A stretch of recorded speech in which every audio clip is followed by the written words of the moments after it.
ലണ്ടനിലെ Victoria terminus railway സ്റ്റേഷനിലെ 16-ാം number പ്ലാറ്റ്ഫോമിലൂടെ മുന്നോട്ട് നടക്കുകയാണ്. ഞാൻ ഒറ്റയ്ക്കല്ല, ഭാര്യ ജെസിയുമുണ്ട്. വളരെ അപ്രതീക്ഷിതമായി തലപ്പെട്ട ഒരു ലണ്ടൻ യാത്രയാണ്. ഈ കാണുന്ന ട്രെയിനിലാണ് ഞങ്ങൾ എത്തിയത്. ഈസ്റ്റ് ബോണിൽ നിന്നും രാവിലെ 10:45 പുറപ്പെട്ടതാണ്. ഇപ്പോൾ സമയം 12:30 അടുക്കുന്നു. വിക്ടോറിയ പേരുകേട്ട സ്റ്റേഷനാണെങ്കിലും വലിയ ആർഭാടമൊന്നുമില്ല. അത്യാവശ്യത്തിന് വെളിച്ചമുണ്ട്. നല്ല വൃത്തിയുള്ള പരിസരം. അലങ്കാരങ്ങളൊന്നുമില്ല. ഇന്നാട്ടിലൊക്കെ ഇങ്ങനെയാണ്. പളവള മിന്നുന്ന ഒരു ഏച്ചുകെട്ടലുകളും ഇത്തരം സ്ഥലങ്ങളിൽ കാണില്ല. കനത്ത സുരക്ഷയുള്ള ഇടമാണ്.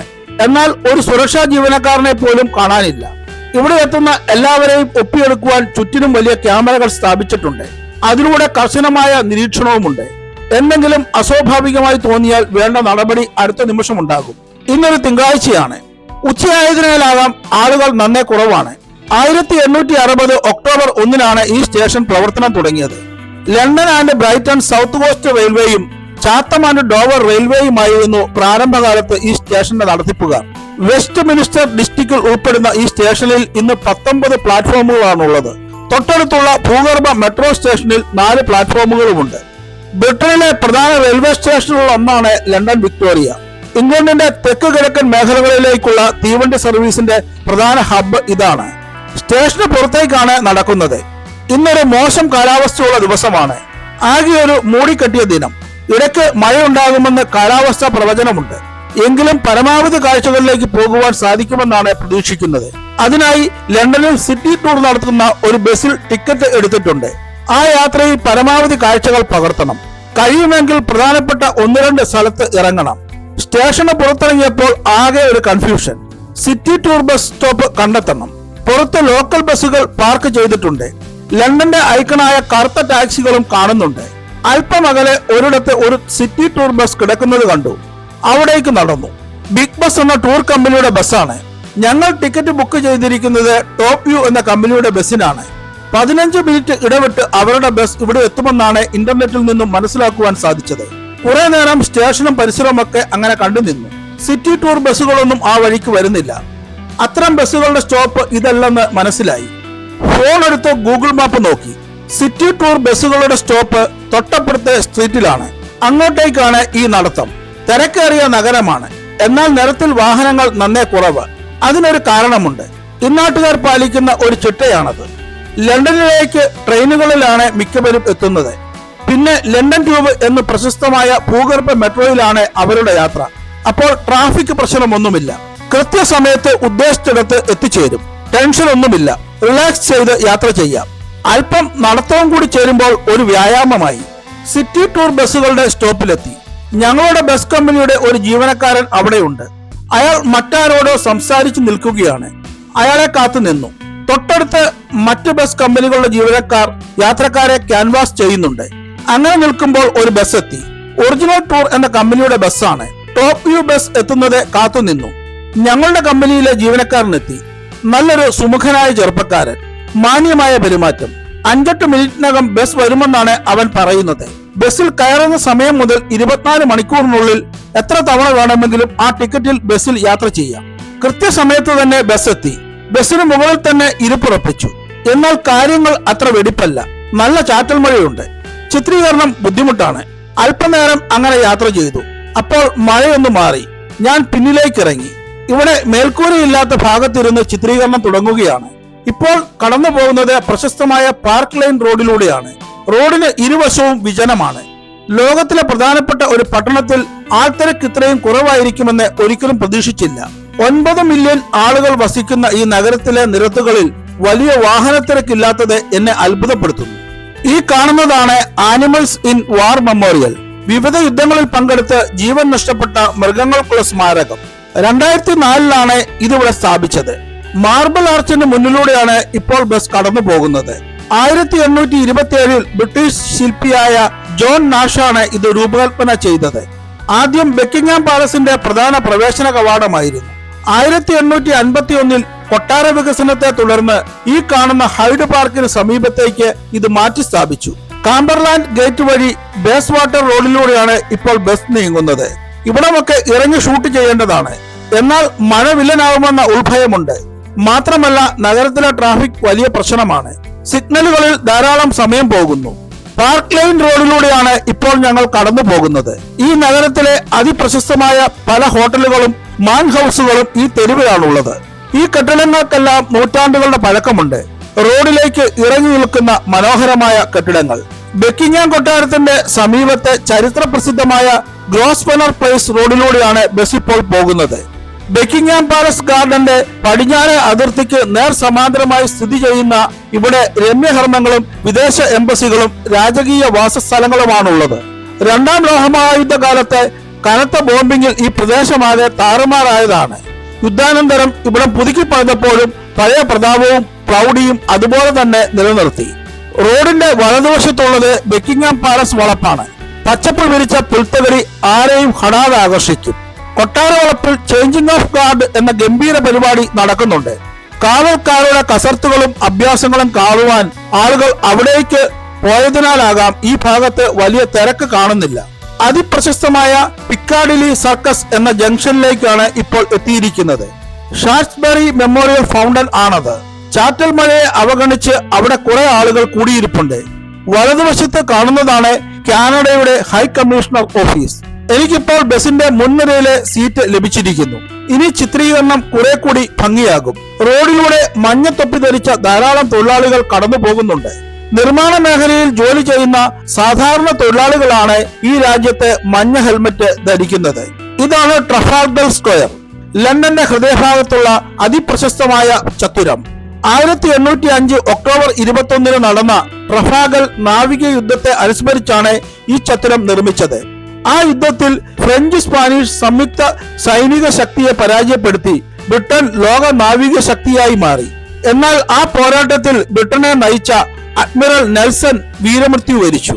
ആ യോദ്ധാവിന്റെ സ്മരണാർത്ഥമാണ് സ്ക്വയറിന് നടുവിലുള്ള 169 മീറ്റർ ഉയരമുള്ള നെൽസൺസ് കോളം നിർമ്മിച്ചിരിക്കുന്നത്. ലണ്ടൻ ബസ്സുകളുടെ ഐക്കോണിക് നിറമാണ് ചുവപ്പ്. നഗരത്തെ ആകെ ചുവപ്പിക്കുന്ന ബസ്സുകൾക്കൊപ്പം മുൻപോട്ട് നീങ്ങി. റോഡിന് വലതുവശത്തെ കെട്ടിടത്തിന് മുന്നിൽ ആളുകൾ കൂട്ടം കൂടി നിൽക്കുന്നു.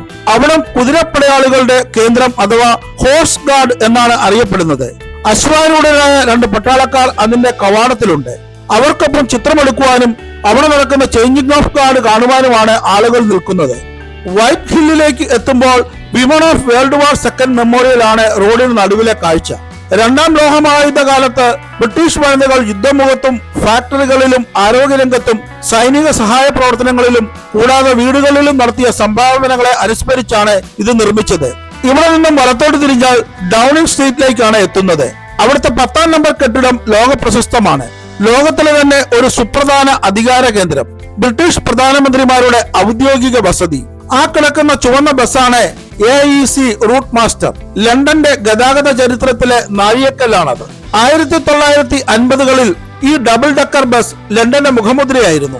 ബ്രിട്ടീഷ് ഗതാഗത ചരിത്രത്തിലെ ഒരു ഐക്കോണിക് വാഹനമായാണ് ഇതിനെ കണക്കാക്കുന്നത്. ബസ് ഇപ്പോൾ വാട്ടർലൂ പാലത്തിലൂടെയാണ് കടന്നു പോകുന്നത്. തേംസ് നദിക്ക് കുറുകെയുള്ള ഈ പാലത്തിന് സമീപത്തെ കടവുകളിൽ കറ്റമരങ്ങളും ബോട്ടുകളും നിരവധിയുണ്ട്. നഗരത്തെ നദിയിലൂടെ ചുറ്റിക്കാണുവാൻ എത്തുന്നവരുടെ പ്രധാന ഹബ്ബാണ് ഇവിടം. ആധുനിക ലണ്ടന്റെ കാഴ്ചയാണ് അങ്ങകലെ കാണുന്നത്. അവിടെയെല്ലാം മൾട്ടിനാഷണൽ കമ്പനികളുടെ ആസ്ഥാനങ്ങൾ പ്രവർത്തിക്കുന്നു. ഇങ്ങനെ മുകളിൽ ഇരുന്ന കാഴ്ചകൾ കാണുമ്പോൾ ഈ നഗരത്തിന്റെ വളർച്ചയുടെയും വികാസത്തിന്റെയും കഥകളാണ് മനസ്സിലേക്ക് എത്തുന്നത്.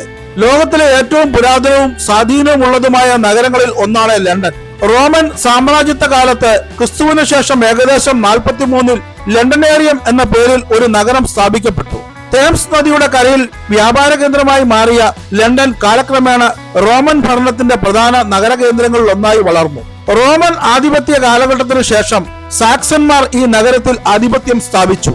1066-ലെ ഹേസ്റ്റിംഗ്സ് യുദ്ധത്തിലെ പരാജയം വരെ സാക്സൺ ഭരണത്തിന് കീഴിലായിരുന്നു ഈ പ്രദേശം. പിന്നീട് ഫ്രഞ്ച് നോർമന്മാർ വില്യം ദ കോൺകററുടെ നേതൃത്വത്തിൽ ഇവിടം കേന്ദ്രമാക്കി ഭരണം തുടങ്ങി. മധ്യകാലഘട്ടത്തിൽ ലണ്ടൻ വാണിജ്യവും ഭരണപരവുമായി വേഗത്തിൽ വികസിച്ചു. 1666-ലെ ഗ്രേറ്റ് ഫയർ ഓഫ് ലണ്ടൻ നഗരത്തിലെ വലിയൊരു ഭാഗം നശിപ്പിച്ചെങ്കിലും അതിനുശേഷം നഗരം ആധുനിക രൂപത്തിൽ പുനർനിർമ്മിക്കപ്പെട്ടു. 18-19 നൂറ്റാണ്ടുകളിലെ വ്യാവസായിക വിപ്ലവകാലം ലണ്ടനെ ലോകത്തിലെ ഏറ്റവും വലിയ നഗരങ്ങളിൽ ഒന്നാക്കി മാറ്റി. ഇക്കാലത്ത് വ്യവസായം, വാണിജ്യം, വ്യാപാരം, ബാങ്കിംഗ് എന്നീ മേഖലകളിൽ ലണ്ടൻ വളർന്നു. ബ്രിട്ടീഷ് സാമ്രാജ്യത്തിന്റെ തിലകക്കുറിയായി ഈ നഗരം മാറി. കഴിഞ്ഞ നൂറ്റാണ്ടിലെ 2 ലോകമഹായുദ്ധങ്ങളും നഗരത്തെ ബാധിച്ചുവെങ്കിലും ലണ്ടൻ അതിവേഗം പുനർനിർമ്മിക്കപ്പെട്ടു. യുദ്ധാനന്തര കാലത്ത് ഇത് ഒരു ആഗോള ധനകാര്യ സാംസ്കാരിക കേന്ദ്രമായി വളർന്നു. ഇന്ന് ലണ്ടൻ ലോകത്തിലെ പ്രധാന ഫിനാൻഷ്യൽ ഹബ്ബുകളിൽ ഒന്നാണ്. കൂടാതെ കല, വിദ്യാഭ്യാസം, രാഷ്ട്രീയം, ടൂറിസം എന്നിവയിൽ മുൻപന്തിയിലാണ് ഈ നഗരം. ലണ്ടൻ ഇപ്പോഴും ചരിത്രവും ആധുനികതയും ചേർന്ന ഒരു ആഗോള നഗരം എന്ന നിലയിൽ അതിന്റെ സ്ഥാനം നിലനിർത്തിപ്പോരുന്നു. ഈ നഗരത്തിന്റെ വാസ്തുകല ദീർഘമായ ചരിത്രത്തിന്റെ ദൃശ്യരൂപമാണ്. റോമൻ കാലത്ത് ആരംഭിച്ച ലണ്ടന്റെ നിർമ്മാണ ശൈലി പിന്നീട് മധ്യകാലഘട്ടത്തിൽ ഗോതിക് രൂപത്തിലേക്ക് മാറി. ഉയർന്ന ആർച്ചുകളും അലങ്കാരങ്ങളും കൽക്കെട്ടിടങ്ങളുമെല്ലാം ഇക്കാലഘട്ടത്തിന്റെ പ്രത്യേകതകളാണ്. 18ാം നൂറ്റാണ്ടിൽ ജോർജിയൻ വാസ്തുകല ലളിതവും സമചതുരവുമായ രൂപകൽപ്പനയുള്ള കെട്ടിടങ്ങൾ കൊണ്ടുവന്നു. ഇക്കാലഘട്ടത്തിൽ സർക്കാർ കെട്ടിടങ്ങളും നഗരഭാഗങ്ങളും ക്രമബദ്ധമായി വികസിച്ചു. 19ാം നൂറ്റാണ്ടിലെ വിക്ടോറിയൻ ശൈലി കൂടുതൽ അലങ്കാരഭരിതവും ശക്തമായ ഡിസൈൻ ഘടകങ്ങളോട് കൂടിയവയുമായിരുന്നു. വ്യാവസായിക വിപ്ലവ കാലത്ത് വലിയ റെയിൽവേ സ്റ്റേഷനുകളും പൊതുകെട്ടിടങ്ങളും ഇതേ ശൈലിയിൽ നിർമ്മിക്കപ്പെട്ടു. ആധുനിക കാലഘട്ടത്തിൽ ലണ്ടൻ ഗ്ലാസ്, സ്റ്റീൽ എന്നിവ ഉപയോഗിച്ച് ആകാശം മുട്ടുന്ന ഉയർന്ന കെട്ടിടങ്ങളുടെ ഒരു നിർമ്മാണ രീതി പിന്തുടരുന്നുണ്ട്. എന്നാൽ പുരാതന ലണ്ടനെ ഉടച്ചു വാർത്തല്ല അവ നിർമ്മിക്കുന്നത്.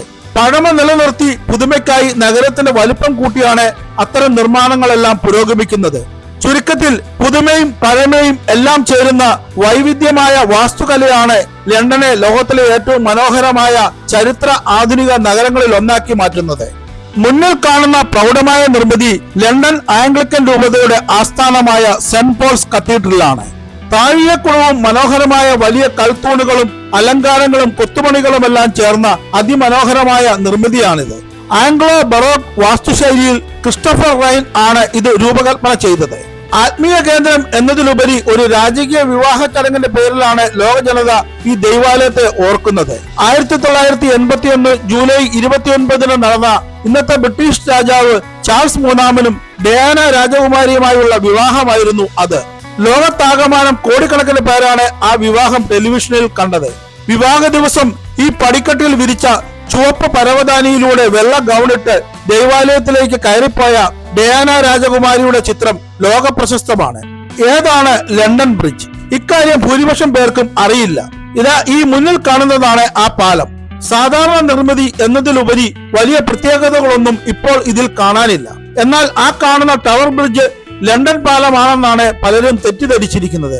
AD 50 റോമാക്കാരാണ് ഇവിടെ ആദ്യ പാലം നിർമ്മിക്കുന്നത്.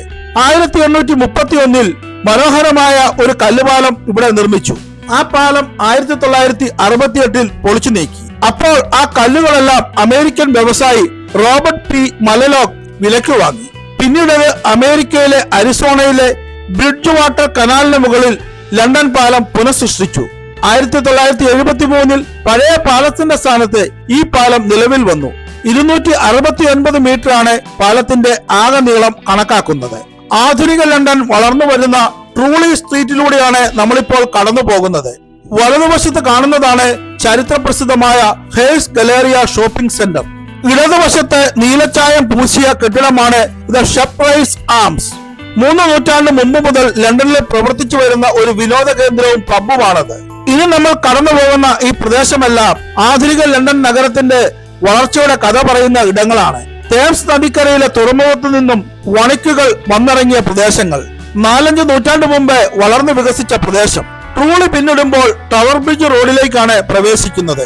ഇതാ ഈ മുന്നിൽ കാണുന്നതാണ് അതിപ്രശസ്തമായ ടവർ ബ്രിഡ്ജ്. ലണ്ടനിലെ ഈ ഐക്കോണിക് നിർമ്മിതി അടക്കം ഇനിയുള്ള കാഴ്ചകളുമായി നമുക്ക് അടുത്ത വീഡിയോയിൽ കാണാം. ഈ വീഡിയോ ഇഷ്ടപ്പെട്ടെങ്കിൽ ലൈക്കും ഷെയറും സബ്സ്ക്രൈബും ചെയ്യുക. തൽക്കാലത്തേക്ക് വിട. Sign off Sunish Dan Thomas.